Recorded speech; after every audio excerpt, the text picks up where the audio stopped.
This week's Farm Basics is brought to you by satshot.com. Satellites aren't just for NASA anymore. Use the power of satellite imagery to create variable rate management zones in your fields. To reduce input costs and increase yields on your farm, go to satshot.com.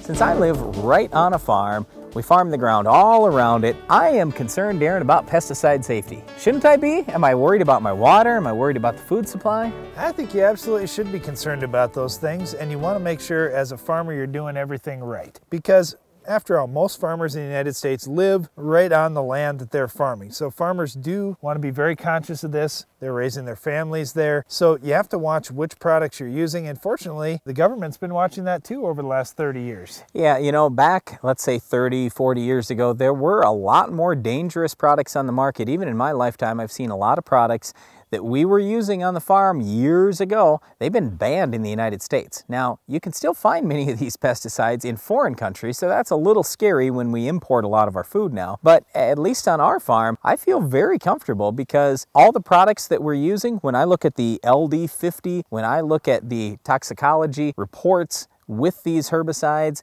and insecticides, I feel very good because when I compare them versus the household cleaners that my wife uses around the house, I know we're using a lot safer stuff on our fields than we are in our sink, in our toilet, with all those cleaners. That concerns me. Well, the other thing that I look at too is we're pumping gas in the cars every week. And you think about gasoline and what the safety of that is and exposure to that and just the vapors and the fumes as you're pumping your gas. Yeah, and the benzene in there. Those things are a lot more dangerous than the products we're using to control weeds and bugs and diseases in our farm. Yeah, so just specifically to give you a few examples and a few talking points, if you're talking to well, let's say you are a non-farmer and you want to talk to some other people about pesticide safety. Everybody's down on the whole pesticide thing, but let's keep in mind, if it wasn't for pesticides, we wouldn't be raising near the amount of food and we wouldn't have as safe a water or anything else. We've got to have these products if we want to have the type of lifestyle that we live today. So anyway, with specifically herbicides, if you take a product like Pursuit that was the most popular herbicide in the United States in the 1990s, that acts on an enzyme that's found only in plants.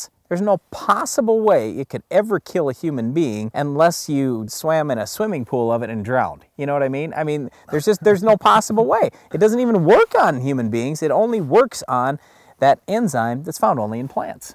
Well, there are products like the pyrethroid insecticide family that are developed from the chrysanthemum flower. So the chrysanthemums naturally have an insecticide that they produce to try and fight off bugs. Well, researchers figured out what that was. Now they can synthetically reproduce it. And we have the pyrethroid family of chemistry, which are products like Tempo that can be used right in hospitals, in restaurants, and around your home. One product I always like to talk about is Callisto. That came from the callistemon tree. So here again, it's another thing like Darren was talking about with the pyrethroids. When we can discover natural things, you know, that's a great thing. You know, I always get a kick out of some of these people who will send us emails and say, you know, oh, you can't be talking about pesticides. They're just terrible for human beings and the environment and everything else. Why don't you use natural stuff?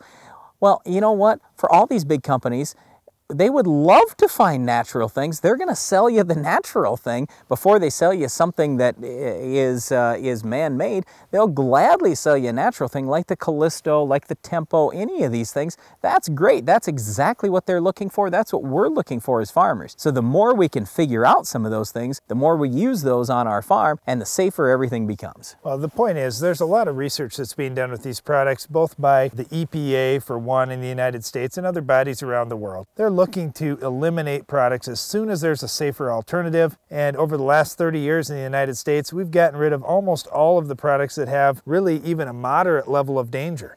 Most of the products we're using on our farm now are very safe. We're very comfortable having our children right on the farm and right out in the fields with us. So I'm not suggesting you don't wear personal protective equipment when you're spraying these things, but what I am saying is we're using things that are safe for our food supply and safe for the environment. And just don't ever forget, in the United States, we've got the safest and most abundant food and water supplies in the world. There is nobody that even competes with us, and a lot of that is thanks to the EPA and the FDA and also the American farmer. So just don't forget that. Well, one of the reasons why our food supply is great because we've eliminated weeds that rob our yields. We'll show you how to control this tough weed later in the show.